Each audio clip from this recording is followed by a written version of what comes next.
The planet was dry, broken, and filled with piles of useless metal.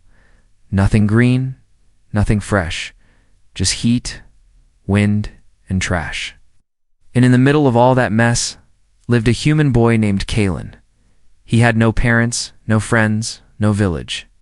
He lived alone in a small metal hut built from the junk he found around the wasteland. His bed was made of old seat cushions. His food came from cans he found in forgotten cargo crates. He survived like this for years, speaking to no one, only fixing broken machines to pass the time. One evening the sun was burning low in the sky, casting orange light across the hills of trash. Kalen heard something strange, a sound he didn't usually hear: footsteps, slow and weak. He stood up fast, holding his homemade spear. Someone was out there. Then he saw her. A small alien girl, maybe his age or a little younger, was crawling toward his shelter. Her skin was pale blue, her eyes sunken and tired. Her clothes were torn and her arms shook as she reached out. "Help, please," she whispered, her voice dry and weak. "My people, they're starving." Kalen didn't move for a second, didn't trust anyone, but something about her voice, her face, made him lower his weapon. He rushed forward and helped her stand. "Water?" she asked. He gave her a half bottle he had saved. She drank it like it was life itself. After a few breaths, she looked up. "There's a village, not far from here. We used to have crops, animals. Now, there's nothing left. The machines that gave us water are broken. Many have died already. I was sent to find help, any help." Kalen stared at her. No one had ever come to him like this. No one had ever needed him before. "I don't know much," he said, "but I can try." The next morning, with only a pack of tools and a few pieces of junk he thought might help, Kalen followed the alien girl through the wasteland. Her name was Rena. She didn't talk much during the walk, only looked ahead with a face full of worry. After hours of walking, they reached a ridge. Below, in a dry valley, sat the village. It looked worse than he expected. Crumbling houses made from stone and scrap, dried up fields, broken pipes sticking out of the ground. The air smelled like heat and rust. As they walked through the village, thin eyes peered from windows. Some old aliens came out, curious but cautious. "Who is this?" one of them asked, frowning at Kalen. "A human?" said another, spitting on the ground. Rena stood in front of him. "He wants to help." The village elder, a tall, thin alien with gray skin and a heavy coat, stepped forward. He stared hard at Kalen. "You, a child with junk tools, you think? You can fix what we've lost?" "I can try," Kalen said without fear. The elder didn't smile. He pointed to the old water generator, a massive machine covered in rust, silent for years. "Fix that," he said, "then we'll talk." Kalen walked up to the machine. He touched its surface, felt the heat from the sun on the metal. Then he opened a panel and peeked inside. It was bad. The filters were blocked, the energy cells were dead, the wires looked like they had melted long ago. But underneath all that mess, Kalen saw something. A pattern, a possible path. It reminded him of a design he once built from scrap, something that could move water using air pressure and sunlight. He turned to the villagers. "I need parts," he said, "anything you don't use. Wires, old fans, even broken toys." The villagers laughed. Some shook their heads, others walked away, but one stayed. "Rena, I'll help you find what you need," she said. They searched the village together. Piles of junk, broken tools, forgotten pieces of machines. Kalen picked things no one else cared about. Plastic pipes, bent copper rods, an old wind turbine blade. Everyone watched him like he was crazy. By night, he had built a small work area near the dead generator. He sat with tools in both hands, sweat running down his neck, eyes focused. Sparks flew as he melted wires. Metal pieces clicked as he shaped them. Rena sat nearby, handing him what he needed. "Do you really think this will work?" she asked quietly. "I don't know," he said, tightening a screw. But doing nothing never helped anyone. The stars came out. The village lights were dim. Kalen worked under a single lamp, his fingers dirty, his mind racing. He wasn't building a perfect machine. He was building hope from trash, and as the wind whispered across the wasteland, the boy who once lived alone, surrounded by garbage, started building something that could change the fate of a dying world. He didn't need fame or thanks. He only needed a chance. And now he had one. The sky over the alien village was always gray, even when the sun tried to shine. Dust filled the air. Cracked soil stretched in every direction. Crops were dead, animals long gone, and the people barely moved. Their eyes were hollow, their stomachs empty, and their hearts had already given up. When Kalen arrived, following the alien girl named Rena, all eyes turned toward him. Whispers spread like smoke. A human boy? From the trashlands? What? No one had expected that. And no one believed he could help. The village elder stepped forward again. His face was sharp, his voice heavy with doubt. You brought this boy here, Rena. What is he supposed to do? Wave a tool and make food appear? He fixed my water bottle, Rena replied, standing tall, and he listened when no one else did. The elder narrowed his eyes. Listening won't feed us. Kalen looked. Around, he saw children too weak to stand, elders sitting on steps with cracked lips. A mother tried to rock her baby, but her arms were trembling. A well nearby had dried into a hole filled with flies. This place isn't dead, Kalen said softly. It's just sick. The elder scoffed. You think you know more than our engineers? They all left when the machines failed. Kalan didn't argue. He simply walked over to the largest machine in the center of the village, a water collector, tall and silent. The metal was rusted, and the panels had peeled away. He knelt beside it, opened a hatch, and started inspecting the inside. Villagers watched, waiting for him to break something. But he didn't. Instead, he nodded, then looked toward the mountains beyond the village. There's water underground, he said. I can smell the minerals in the air. Your machine failed because the core overheated and the filter membranes cracked. They didn't understand how a boy could know that. You're guessing? The elder said. No, Kalen replied. I'm remembering. I built something like this once, from broken parts. That night, Kalen didn't sleep. He sat near the broken machine with his tiny toolkit spread out on a cloth. He had no high-tech tools, no spare power cells, but he had wires, a soldering rod, and a sharp brain. Rena stayed beside him, holding a lamp powered by a small solar chip. The two of them worked quietly while others whispered from behind doors and walls. He's wasting time. He's just a child. He'll get our hopes up, then break our hearts. But Rena ignored them. She brought him anything he asked: four-wisted fan blades, cracked solar panels, empty batteries. Kalen studied every piece and slowly began connecting parts. The machine's inside was coated with ash and mineral dust. He scraped it clean, his hands black with dirt. He coughed as the dust rose, but didn't stop.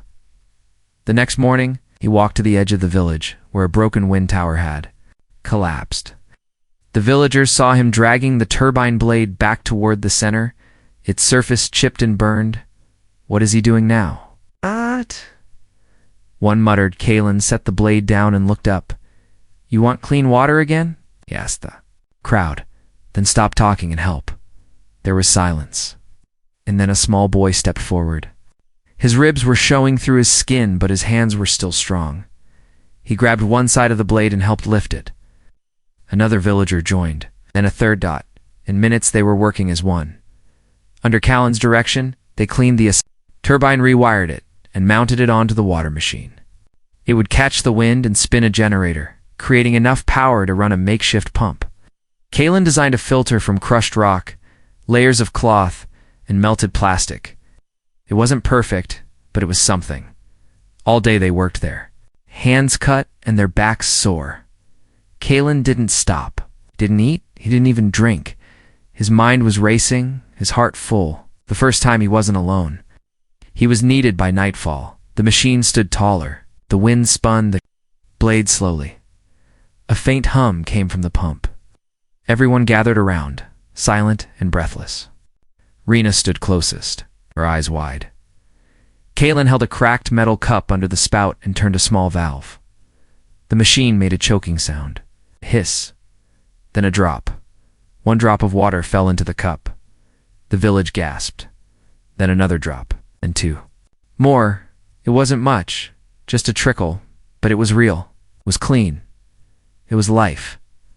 Rena grabbed the cup and held it to her lips. Her hands shook. When the water touched her tongue, she began to cry. "It's working," she whispered, her voice breaking.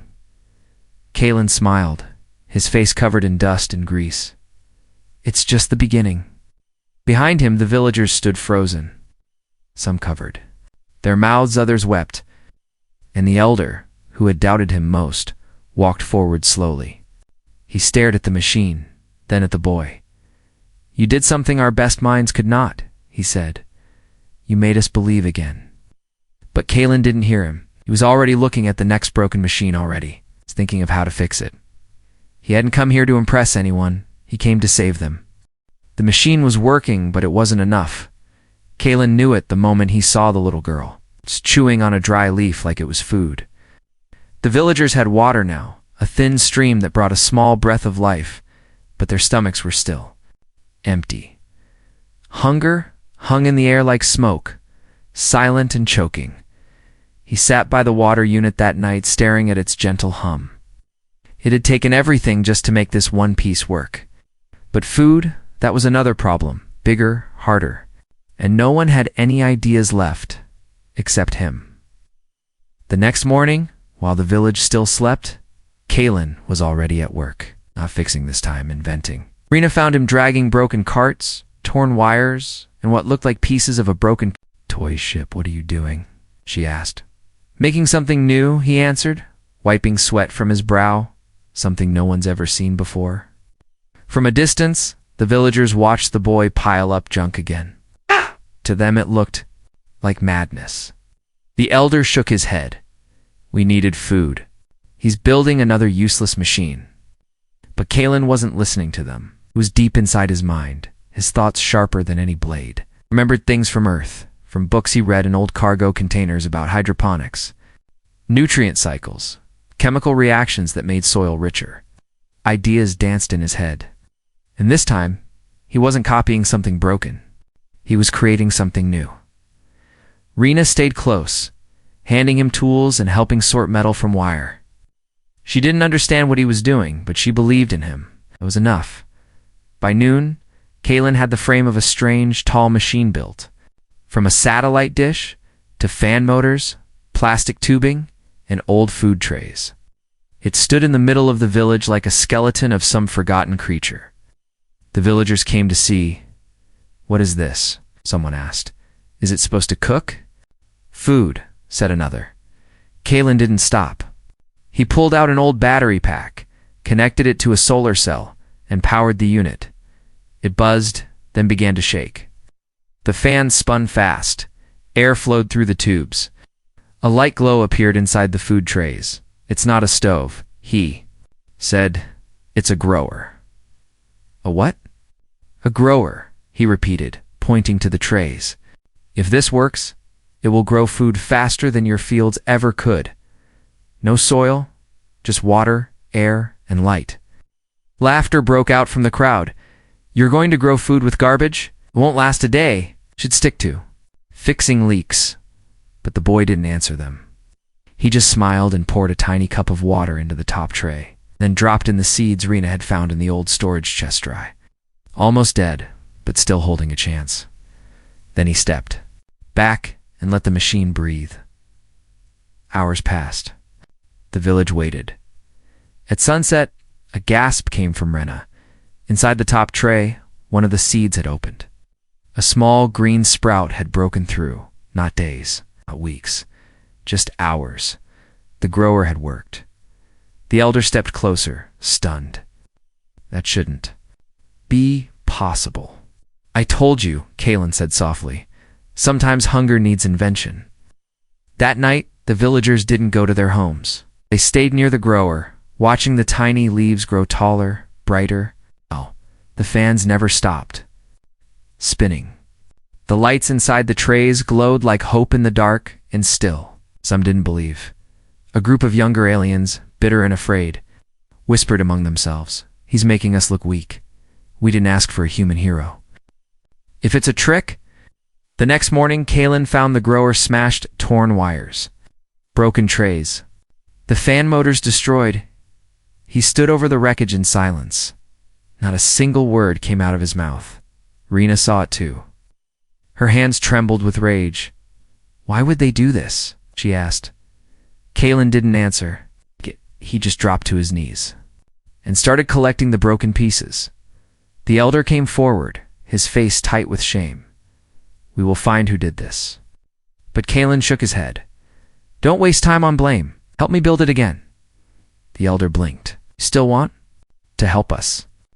"I didn't come here for praise," Kalen said, holding up a bent fan blade. "I came to make sure no one starves." Just like that, the villagers joined him. All of them. Even the ones who had doubted. They brought fresh metal, old tools, and power cells they had hidden away. Children gathered seeds.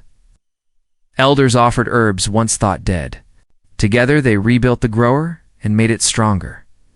By nightfall, the machine stood tall again. The first tray already held a soft patch of green. Kalen didn't rest. He was already sketching a second grower, one 3 times bigger. Because one invention wasn't enough. He had tasted the hunger in their eyes, and now he was going to end it. The grower worked. The leaves inside the trays turned green and strong. But the real change began with something smaller, something clear, something cold. It began with a drop.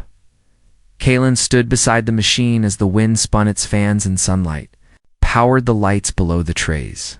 He was tired, covered in dust and sweat, but his eyes were locked on the strange tube he had attached overnight. It was an experiment, something new. A tube that led down into the rocky ground, far below where anyone thought water could exist. He believed there was more beneath this land than dry bones and dust. He believed the water was still there, hidden, waiting. Beside him, Rena watched with quiet hope. "You really think water is still down there?" she asked. Kalen didn't answer with words. Tightened a bolt, checked the pressure valve, and flipped the small switch on the control board he had built from scrap radio parts. Low hum started.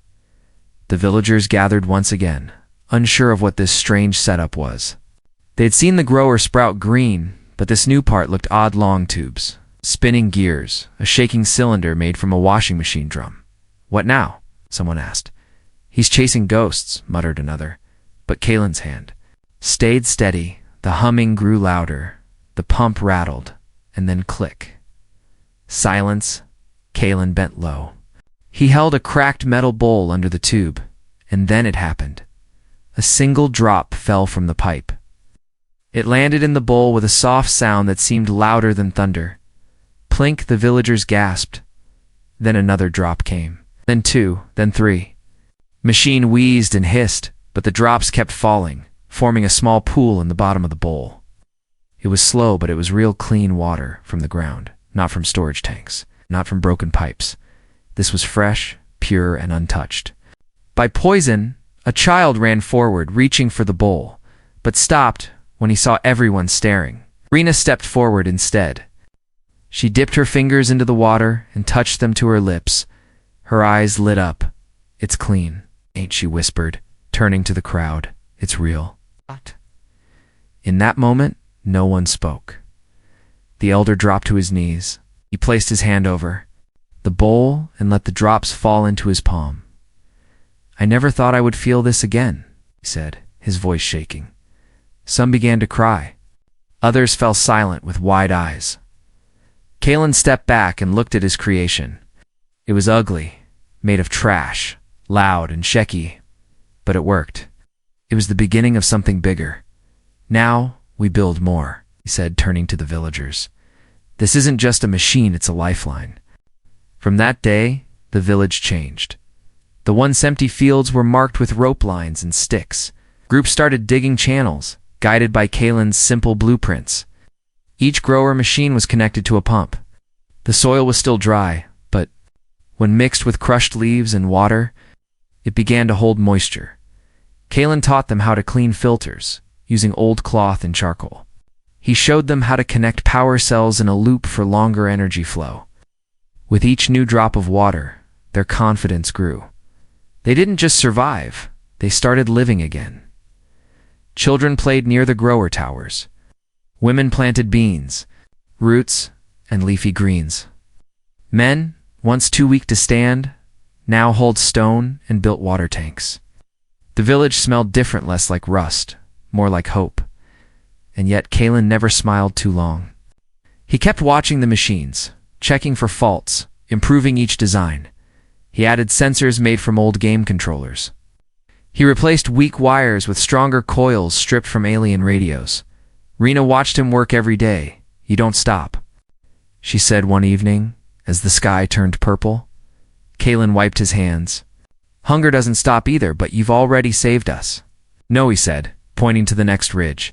"There's another village out there, and another after that." Rena fell quiet. She had thought this boy had come only to fix a pipe or maybe help them grow a plant. But now she saw it. He was chasing something bigger than survival. He was chasing change, and just as the village was starting to believe in tomorrow, something dark moved in the distance. A figure, cloaked and watching from behind the hills. Not everyone wanted Kalen's machines to spread. Someone, or something, had been waiting for the right moment to strike. But for now, in that quiet hour, as the wind carried the scent of new leaves and clean water, the village rested. The first grower was still humming. The drops still fell, and a boy from the Junklands, once forgotten, had made a dead world breathe again. It started with a single leaf, bright green, wide, and soft, swaying gently in the wind like it was proud to be alive. Kalen stood near the edge of the field staring at it. He had seen metal spark, machines roar, and lights flicker, but this leaf felt different. It wasn't just a sign of life, it was proof that the impossible had become real. Behind him, rows of alien plants now pushed through soil that once cracked like broken glass. The machines he built were doing more than making water, they were giving the ground a second chance. And for the first time, the villagers weren't just watching. They were working, digging, planting, protecting every green sprout like it was treasure. Children carried water to new vines growing along rope lines. Old men with shaky hands tied support sticks beside young stems. The women, who once traded dust for silence, now sang songs as they planted seeds passed down for generations. The entire village had changed, but something wasn't right. At the edge of the ridge, hidden behind dry rocks, someone else was watching. Dark eyes, a bitter heart. He saw Kalen being lifted up by the people, saw the machines spreading, saw the power slipping from his hands. He used to be someone, the strongest voice in the village council before the hunger came. Now, no one asked him anything. They only looked to the human boy, so he decided if the boy was the reason for all this change, then the boy had to fall. Back in the field, Kalan was teaching 3 teenagers how to attach new filter trays to the purifier. They listened closely, nodding, as he explained the balance between sunlight, airflow, and seed moisture. "If you make the trays too wide," he said, pointing to the edge, "the water won't reach the last plants. It has to flow like a river, not spill like a storm." Rena walked over, holding a tray of freshly sprouted pods. Her eyes sparkled in the light. "Try one," she said, smiling. Kalen reached in, pulled out a thin green stalk with a soft pod and bit into it. His eyes widened. It was sweet. The villagers had never tasted anything like it. "I didn't know these seeds could grow like this," Rena whispered. "They couldn't," the elder said, walking toward them slowly. "Not until your machines changed everything."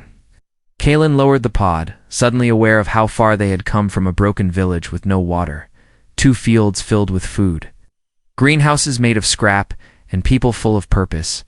But the elder's next words chilled. "The air. That's why you need to be careful now." Kalen turned to him. "What do you mean?" "Not everyone believes your inventions are a blessing. Some fear what they don't understand." That night, the machines worked quietly under the stars. Rena helped secure the grower towers with new cables, while Kalen adjusted the solar plates. The village had become a working system, each person part of something greater, but in the darkness. Under the cover of silence, a hand twisted a wire, a blade scraped against tubing, sparks snapped where none should be. Kalen woke up coughing. Smoke. He rushed outside and saw flames licking the base of the largest grower machine. Villagers screamed, grabbing buckets and cloths, trying to stop the fire from spreading. Water spilled, trays cracked, leaves turned to ash. Double quotes, no dash, no no, Kalen shouted. Running into the blaze with a wrench in hand, he pulled wires free, shut off power, and beat back sparks. Rena dragged a hose, spraying what little water they had left. The villagers followed, forming a chain to fight the fire. It took hours, but they saved it. Not all of it. One of the machines was destroyed. A full week of growth, gone. Kalen fell to his knees, smoke on his skin, anger in his chest. Someone did this, he said, teeth clenched. Rena looked at the burned edges, the sliced wires. This wasn't an accident. The elder arrived with a group of villagers. He bent down, picked up a strange metal shard near the damage, and showed it to Kalen. This belongs to one of our own, he said, but we don't know who. Kalen looked up. Then we make it clear. If anyone wants to stop me, they can try, but I won't stop feeding this village. And with that, he stood, picked up his tools, and walked to the next machine. His hands were burned, his eyes tired, but his heart was alive. He worked through the night again, building, repairing, improving. And this time he added something new: a defense. Old drone parts, motion sensors from broken ships, and a small shock coil. It wasn't much, but it would protect the machines. The next morning, green returned. Even after the fire, the fields grew again, because now machines were smarter, and so was the boy who built them. They waited until nightfall, when the wind was still. The machines had gone quiet. The village slept in peace, unaware that danger moved beneath the stars. A group of figures crept through the fields, avoiding the lights, stepping carefully between green shoots and irrigation lines. Their hands carried wire cutters, sharp blades, and old tech grenades no longer meant for war, but deadly enough for sabotage. They weren't bandits, they were villagers, jealous, angry, afraid. Everything had changed too fast. The boy had made their old ways useless, their positions empty, and once respected elders were now forgotten, and those who once led were now following. They told themselves it wasn't hate, it was protection. They believed they were saving the village from the control of a human who built machines no one understood. But they didn't know Kalen had been watching in the days after the fire. He had rebuilt the systems, but with traps, simple ones, hidden. Pressure sensors, thin tripwires, and drone parts salvaged from the hills. He had built an alert system using blinking lights and vibration. And when the intruder stepped near the main grower, he knew. A red light blinked on his console. Quiet buzz hit his wristband. He was already moving. Kalen sprinted from his hut, boots thudding against the ground. Rena followed, carrying a spotlight they had rigged from an old shuttle lamp. They reached the field fast. Too fast for the saboteurs to run. The light snapped on, blinding. 4 figures froze in place, caught. Red-handed, tools in hand. Gasps came from the huts nearby. Doors opened. Villagers poured out, surrounding the scene. Kalen stepped forward, anger burning behind his calm face. "You were going to destroy everything," he said, his voice low but sharp. "After everything we built, after everything we shared." This one of the figures pulled off their hood. It was Harvick, once second in command to the elder. "You think you saved us?" he shouted. "You've made us slaves to your machines, to your mind. What happens when you leave, when something breaks and no one knows how to fix it?" "We learn," Rena said coldly, stepping beside Kalen, like Kalen taught us to do. Harvick laughed. "You're fools, following a child from the junklands." A murmur spread through the crowd, but no one stepped forward to support him. The elder finally arrived, pushing through the gathering. "I gave you respect, Harvick," he said, voice filled with pain, "and you tried to burn the hands that saved our children." Harvick threw his tools to the ground. "You're all blind."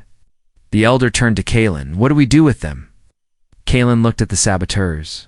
Their faces were hard, but their hands shook. You could see the fear hiding behind their anger. "You exile them," one villager shouted. "They tried to ruin us." "No," Kalen said firmly. Everyone turned. "We're not going to throw them away," he continued. "We're going to make them help fix what they broke." "What?" Harvick growled. "You want me to build your toys?" "I want you to understand them," Kalen replied, "because this village will not survive on one mind. It needs many." The villagers stood in silence. Then one by one, they nodded. Harvick hesitated, but he saw the eyes around him, angry, disappointed, but not hateful.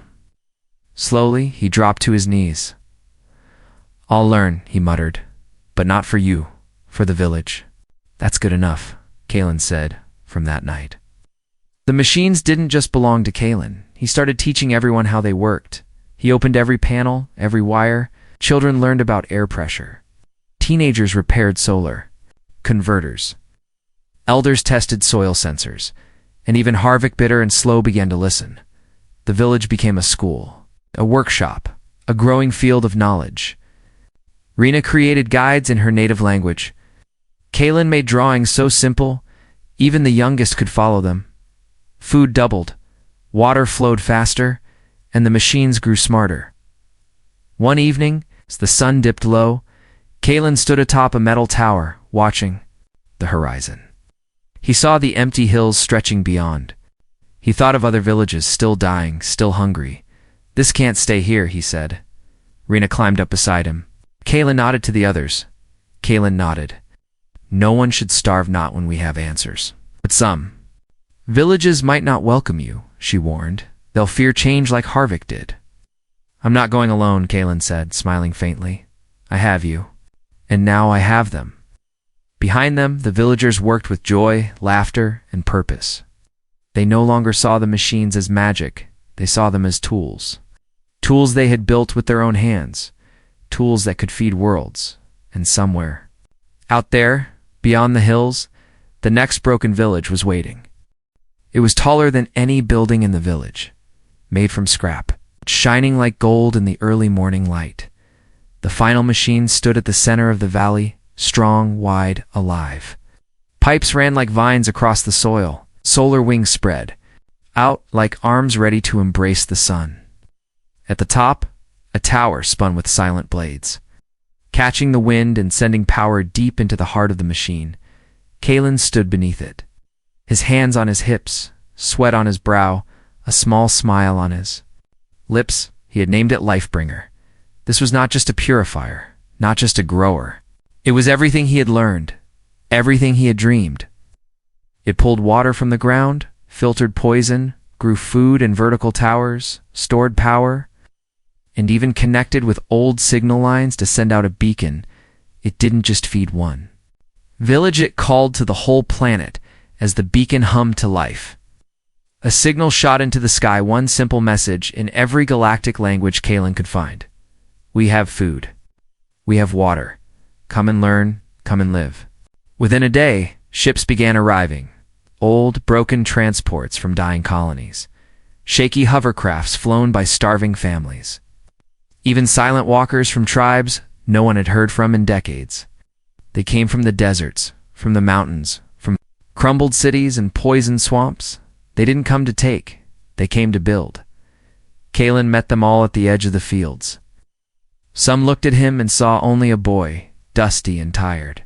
But when they stepped into the village and saw the machines working, saw children eating green leaves with joy, saw water flowing like a gift they believed, and they stayed. Tents turned to homes. Homes turned to towers. The valley that had once been dead turned into a glowing patch of life, seen from orbit like a spark in the dark. Kalen didn't rest. He trained everyone, old and young. He broke machines on purpose so others could learn how to fix them. He made blueprints with pictures. Instead of words, he taught how to build, how to repair, how to expand. Other villages sent messages, asking for help.